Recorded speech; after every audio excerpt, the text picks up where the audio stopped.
Report news 18 Urdu. वादी कश्मीर में मजीद 100 कंपनियां तैनात की जाएंगी। आईजी सीआरपीएफ डॉक्टर रविदीप साही ने इस हवाले से कहा है कि ये बिल्कुल मामूल का अमल है और इस हवाले से घबराने की कोई बात नहीं है। उन्होंने कहा कि सिक्योरिटी फोर्सेस की मुख्तलिफ एजेंसियों की लगातार कोशिशों से ही इस वक्त मिलिटेंसी और पत्थरबाजी पर पहले से काफ़ी रोक लग गई है। आईजी सीआरपीएफ ने वालिदैन से अपील की है कि अपने बच्चों को मिलिटेंटों की सफ़ों में शामिल होने से बाज रखें। आईजी सीआरपीएफ हमारे चीफ रिपोर्टर परवेज भट्ट से खुसूसी बातचीत कर रहे थे। आईजी साहब, आपसे जानना चाहेंगे 100 कंपनियां मजीद यहाँ पे लाई जा रही हैं। लोग तजब्जुब में है, लोग परेशान हैं कि आखिर इतनी कंपनीज का और क्या करना है, यहाँ पे क्या प्रोसेस है, क्या माजरा है सारा? जी, इंडक्शन और डी इंडक्शन फोर्सेस का एक कॉन्टीन्यूस प्रोसेस है। ये कोई इसमें कोई ख़ास बात नहीं है। ये क्योंकि कभी भी हमें महसूस होता है कि लॉ एंड ऑर्डर ग्रिड या एंटी मिलिटेंसी ग्रिड को स्ट्रेंथन करना है तो उसके हिसाब से इंडक्शन होती है। आगे भी इंडक्शन हुई है, अभी भी हो रही है और इसमें ऐसा कोई इशू नहीं है, कोई इसमें कोई स्पेशल चीज़ नहीं है। तो ये एक रेगुलर हमारा प्रोसेस है। आईजी साहब, अगर हम मिलिटेंसी फ्रंट के हवाले से बात करें या स्टोन पेल्टिंग फ्रंट के हवाले से बात करें, क्या स्टेटस है प्रेजेंट इसका? क्योंकि देखा जा रहा है कि कमी आ रही है इन सब चीज़ों में। सिक्योरिटी सूरत हाल काफ़ी कंट्रोल में है अभी। यहाँ पे हमने देखा पिछले कुछ टाइम में मिलिटेंसी का ग्राफ भी नीचे गया, स्टोन पेल्टिंग भी काफ़ी नीचे आई है। तो ये बेसिकली जो हमारा कोऑर्डिनेटेड ऑपरेशनल प्लान है बाकी फोर्सेस के साथ, एक जो कोऑर्डिनेशन है वो बहुत अच्छा है और इंटेलिजेंस बेस्ड ऑपरेशन हो रहे हैं।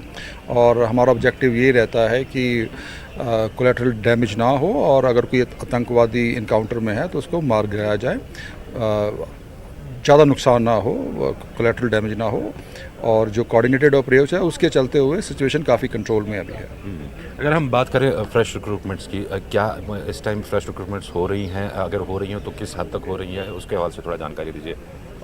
रिक्रूटमेंट के बारे में भी मैं बताना चाहूँगा कि जो ग्राफ है वो थोड़ा नीचे आया है। रिक्रूटमेंट जो पहले कुछ सालों में थी उतनी नहीं है अभी, उसमें भी काफ़ी रिडक्शन आया है।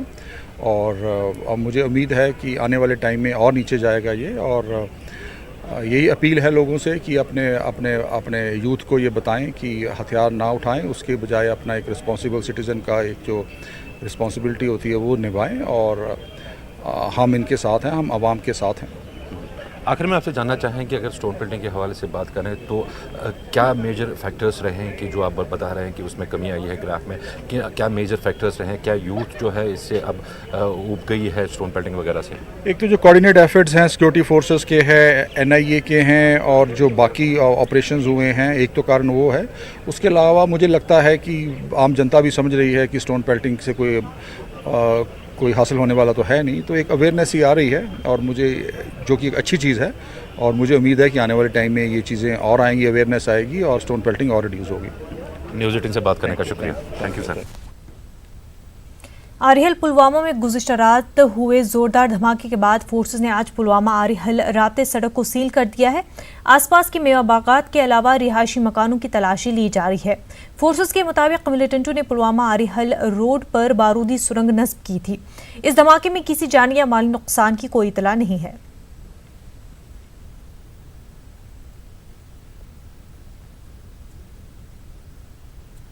रात आरिहल मुकाम पर यहाँ इस रोड पर एक बारूदी सुरंग का धमाका हुआ है। उसके बाद आप देख सकते हैं जो आरिहल जो पुलवामा जो रोड है उसको फोर्सेस ने सील किया है और फोर्सेस की जानिब से ये तहकीकात की जा रही है ये आरिहल जो ये ब्लास्ट हुआ ये किस तरह अंजाम दिया गया है। ताहम इस ब्लास्ट में किसी के जानी नुकसान की कोई इतला नहीं है।